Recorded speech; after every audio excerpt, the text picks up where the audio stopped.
Hello hello अस्सलाम वालेकुम। कैसे हैं आप सब? उम्मीद करती हूँ आप सब ठीक होंगे। पहले ये बताएं मैं कैसी लग रही हूँ? अच्छी लग रही हूँ। अहियान भी रेडी है, मैं भी रेडी हूँ। हम कहाँ जा रहे हैं? हर बार की तरह मैं आप लोगों को कह तो देती हूँ हम कहाँ जा रहे हैं, और फिर जब वहाँ पहुँच जाते हैं तो आगे का व्लॉग होता ही नहीं है। बट आज होगा। मैं जा रही हूँ अपनी सिस्टर से मिलने, और कहाँ जा रही हूँ वो वहीं जाके आप लोगों से मिलूँगी और दिखाऊँगी कि हम कहाँ जा रहे हैं। बस हम निकलने लगे हैं। अहियान कहाँ जा रहे हो? हम जा रहे हैं। नहीं।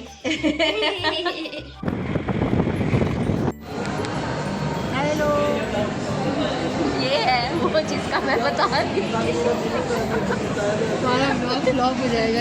और फिर खाला और भांजे की ये सीक्रेट बातें हो रही थी काफ़ी देर तक। हम सिर्फ सामने बैठ के देख रहे थे कि हो क्या रहा है।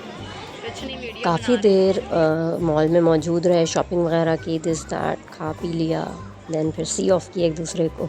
के जब हम कहीं चले जाते हैं तो व्लॉग नहीं कंप्लीट हो पाता, और फिर अपनी बहनों से बातों में लग गई, फिर शॉपिंग में लग गए, फिर उसको सी ऑफ किया।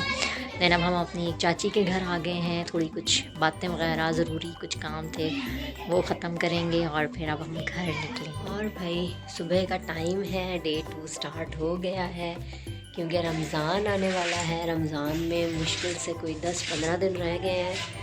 रमज़ान की डिटेल सफाइयाँ स्टार्ट हो गई हैं। सबसे पहले जो होना है वो घर के पर्दे शर्दे, this that, I ignore my wall of laundry, इसको ठीक कराना है इंशाल्लाह। अगर इनके डैडी के पास टाइम मिला, मींस मेरे हस्बैंड को टाइम मिला, तो ये रमज़ान से पहले हो जाएगा, और अगर नहीं मिला तो ये फिर रमज़ान के बाद होगा। तो बस फिर मैंने सोचा कि जल्दी जल्दी मशीन लगा लेनी चाहिए। कल भी मशीन लगी थी, आज फिर लगी है। रमज़ान से पहले पर्दे, रग्स वगैरह, दिस दैट, सारी चीज़ें मैंने कंप्लीट करनी है। तो आज कपड़े धोने का डे नंबर 2 है, क्योंकि आगे शादियाँ आ रही हैं, फिर मसरूफियात बढ़ जाएंगी, और फिर रमज़ान में कपड़े शपड़े नहीं धोने, डिटेल बाकी सफाइयाँ होंगी। तो अब ज़रा घर समेट रहे हैं, काम वाली काम कर रही थी, और मैंने सोचा कि घर समेट लूँ, ऊपर की डस्टिंग जो मेरे काम है मैं अपने काम ख़त्म कर लूँ, ताकि वो डिटेल सफाइयाँ कर दे। ड्रग्स वगैरह उसने धो दिए, कारपेट कल परसों धुल जाएगा। रमज़ान में जो है जब गर्मियाँ आ जाती हैं, खाने पीने का सामान ज़्यादा होता है, किचन में पक रहा होता है, रूम्स में लग रहा होता है, तो कॉकरोचेस, कीड़े, दिस दैट, इन चीज़ों के आने का डर मुझे ज़रा ज़्यादा लगा रहता है। तो फिर मैं रमज़ानों से पहले ही कारपेट, पर्दे, रग्स, अंदर की अलमारियों की सफाइयाँ, किचन की डिटेल, कैबिनेट्स की सफाइयाँ ये करके रखती हूँ, ताकि रमज़ान में मैं कोशिश यही करती हूँ, और आप सबको भी करना चाहिए कि ज़्यादा से ज़्यादा वक्त इबादत को दें, ना कि इन एक्स्ट्रा चीज़ों को। अब जब शादियों से मैं फ़ारिग हो जाऊँगी, उसके बाद इंशाल्लाह मैं रमज़ान प्री प्रेप पे वीडियो बनाऊंगी। बहुत सारी किचन की जो हैक्स होती हैं, आसानियाँ होती हैं, जो आपके रमज़ान में सहरी और अफ्तार के टाइम को बचाता है, उस पर मैंने वीडियोस बनानी है। कोशिश किया करें, एक दूसरे को सपोर्ट करते रहें। अगर आप किसी छोटे चैनल को देख रहे हैं तो कुछ नहीं तो लाइक कर दिया करें, कमेंट कर दिया करें। मैं अपनी बात नहीं कर रही, मैं उन बहुत सारे लोगों की बात कर रही हूँ जो बेचारे ट्राई कर रहे हैं और अपने गुर्बत से निकलने की कोशिश कर रहे हैं, कि यूट्यूब एक सोर्स ऑफ इनकम बहुत सारे लोगों के लिए बन चुका है। कल मैं एक वीडियो देख रही थी, एक गरीब सी लड़की की, उसकी वीडियोस तो ऑसम थी, मतलब बहुत अच्छी थी, क्योंकि घर के हालात नहीं ठीक थे, तो लोग उस तरह उसकी वीडियोस को लाइक नहीं कर रहे थे। मैंने उस चैनल को सब्सक्राइब भी किया है, लाइक भी किया है, बेल नोटिफिकेशन भी ऑन कर दिया है, ताकि उसकी आने वाली वीडियोस को, और कुछ नहीं, मैं एक व्यू ही दे दूं। अगर छोटी छोटी एफ़र्ट्स भी हम इस तरह डाल लें, उन गरीब चैनल्स को, गरीब चैनल तो मैं नहीं कहूँगी, गरीब लोगों को जो बेचारे ट्राई करते हैं, तो क्या पता उनकी कोई सोर्स ऑफ इनकम आपके ज़रिए से बन जाए। तो अब मैं अपना ड्रेसिंग टेबल, अच्छा ड्रेसिंग टेबल को बहुत डिटेल काम होने वाला हो रहा है, बहुत सारी चीज़ें फेंकने वाली हैं, बहुत सारी चीज़ें सेट होने वाली हैं। तो ये आप लोग कपड़ों का बोछाल देख सकते हैं, ये सब धुल के आए हैं, और आज फिर मैंने मशीन लगाई है। तो सोचें कि मैं जो सर्दियों के कपड़े हैं, वो धुले हुए कपड़े भी मैं धो के प्रॉपर उसके अंदर जो जैकेट्स वगैरह हैं वो अलग रखूँगी। कपड़े वगैरह सबके अपने अपने एक सेटअप होता है, तरीका होता है काम करने का। तो मैं सर्दियों के कपड़े अलमारियों में लगाऊंगी, क्योंकि मैंने अभी तक इसलिए नहीं लगाए कि अलमारियों में अब ये लगेंगे, और गर्मियों के कपड़े जो हैं वो अब बाहर आएंगे। तो अब ये हैंगर से सब निकलेंगे। हैंगर्स में क्यों हैं, ये बाहर से आए तो हैंगर्स में क्यों हैं? हैंगर्स में इसलिए है कि मैं छत पे जाके कपड़े नहीं डालती, मेरी कमर का मसला है, मेरा एक स्टैंड है, मैं अभी आप लोगों को दिखाऊंगी। मैं स्टैंड पे कपड़े टांगती हूँ और ला के बस इस तरह समेट के अलमारियों में लगा देती हूँ। तो अब बस जो है अहियान का कमरा से मैं समेट रही हूँ, क्योंकि मेरा आधे ज़्यादा काम अहियान के रूम में ही होता है, क्योंकि उसका रूम यूज़ कम होता है। तो कपड़ों का और बेडशीट का वो ये सारी चीज़ें अहियान की ही अलमारी में आता है, कि अहियान की अलमारी भी ह्यूज है, उसके कपड़े इतने नहीं है, उस बेचारे की एक छोटी सी साइड दी हुई है, बाकी सब मैं यूज़ करती हूँ। और माय वॉइस मुझे नज़ला हुआ है, तो बस अब अलमारियों से कपड़े निकलना शुरू हो गए हैं गर्मियों के।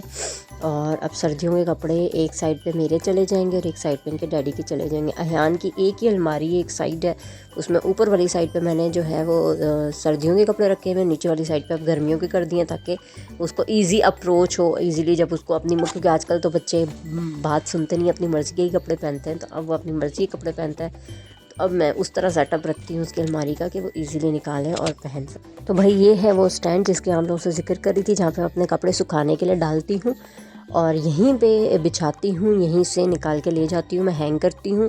और धूप भी यहाँ पे बहुत अच्छी आती है, तो मेरे तो कपड़े घंटे 2 घंटे में सूख भी जाते हैं, और जो दूसरा राउंड होता है उसके कपड़े भी चले जाते हैं। तो अगर आप लोगों को भी, जिनके पास छत टेरेस वगैरह अवेलेबल नहीं है, मेरे पास है, मेरे पास टेरेस भी है, छत भी है, बट फिर भी मेरे लिए आसानी है तो मैं ये करती हूँ।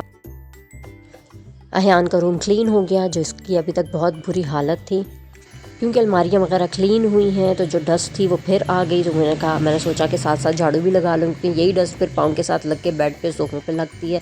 काम वाली काम करके चली गई, उसके बावजूद जो है वो थोड़ी थोड़ी देर बाद डस्ट आई जाती है, मैं दरवाजे खुले रखती हूँ। तो बस छोटी ये है अहियान के रूम का रग, जो अभी अभी धुल के आया है, मैंने बिछा दिया है। आप लोग मेरी आसान सफाई करने का तरीका देखें, बस हंसना मना है कि ये किस तरह झाड़ू लग रही है। झाड़ू इसलिए इस तरह लग रही है क्योंकि सफाई हो चुकी है, और जो मेरे पाँव के साथ लग के घर के अंदर डस्ट आई है, या जो मैं अंदर बाहर हो रही हूँ चप्पल के साथ आ रहे हैं, तो बस सिर्फ वही साफ़ कर रही हूँ। और साथ जहाँ जहाँ पे सही से डस्टिंग नहीं हो पाई है काम वाली से, उसको अच्छे से क्लीन करने की कोशिश कर रही हूँ, क्योंकि मुझे सफाई में सेटिस्फाई करना बहुत मुश्किल है। ज़रा अपनी सेटिस्फेक्शन के लिए मैंने एक हाथ खुद भी मार लिया है। कुछ टाइम पहले मैंने आप लोगों को एक मल्टीविटामिन पे पूरी एक वीडियो बनाई थी, तो ये है वो रिवाइटल के नाम से, हेयर्स के लिए, स्किन के लिए, खून की कमी के लिए, जोड़ों पट्ठों के दर्द के लिए ये मल्टीविटामिन्स बहुत अच्छे हैं, मैं लेती हूँ। अगर आप लोगों को इस तरह का कोई इशू है, हेयर फॉल इशू है, स्किन इशू है, तो आप लोग भी लें। कि मैं थकावट बहुत ज़्यादा फील कर रही थी, टांगों में दर्द था, तो मैं कहा पहले एक मल्टीविटामिन ले लीजिए, उसके बाद मज़ीद काम किए। अब मैं अपने काम की तरफ आ गई हूँ। नॉर्मली डेली बेसिस पे जो मेरे काम होते हैं, बर्तन और खाना बनाना ही होता है, बाकी सारे काम मेरी काम वाली करती है। बट क्योंकि रमज़ान आ रहा है, तो डिटेल सफाइयाँ और अपनी मर्ज़ी की सफाई होना बहुत ज़रूरी है, तो मैं साथ साथ लग गई। मैंने कहा जब हो ही रही हैं तो फिर अलमारियाँ भी खाली हो ही जाएँ, जो भी डस्ट गिरनी है, चीज़ें निकालनी हैं, वो सारी चीज़ें हो जाएँ। तो मैंने वो भी पहले कर लिया। उसके बाद अब दोपहर के 2:30 बज रहे हैं और मैं अब किचन में आई हूँ, तो बर्तन वगैरह करके खाना शाना बनेगा। और किचन की डिटेल सफाई भी किस तरह की जाती है, वैसे तो हर औरत को ही आती है, मगर समटाइम्स हम वो पार्ट मिस कर देते हैं, और फिर रमज़ान में हमारे लिए इशू होता है उस चीज़ का। कॉकरोचेस आ रहे होते हैं, कीड़े आ रहे होते हैं, तो रमज़ान से पहले ही, रमज़ान आने से 10-15 दिन पहले ही जो आटे में जो पुराना टोटका है एक ज़माने का, वो अगर आप करके रख दें तो कॉकरोचेस नहीं आते आटे के अंदर जो दवाई डालते हैं। नहीं तो स्प्रे कर लें या फिर स्प्रे करवा लें, ताकि रमज़ान आपका बहुत पुरसुकून गुजरे। भाई किचन इज़ ऑलमोस्ट क्लीन। तो फिर ये मेरी डेली डाइट है, जो शाम की चाय से पहले मैं लेती हूँ 2 खजूर और 1 गिलास दूध, जो हर औरत के लिए, मैरिड औरत के लिए ज़रूरी है, बेशक वो प्रेग्नेंट हो, प्रेगनेंसी ना हो, काम का लोड हो, बच्चे हों, हर औरत को ये दिन में एक दफ़ा लाजमी लेना चाहिए। Thank you for watching. Do like, share and subscribe to my YouTube channel.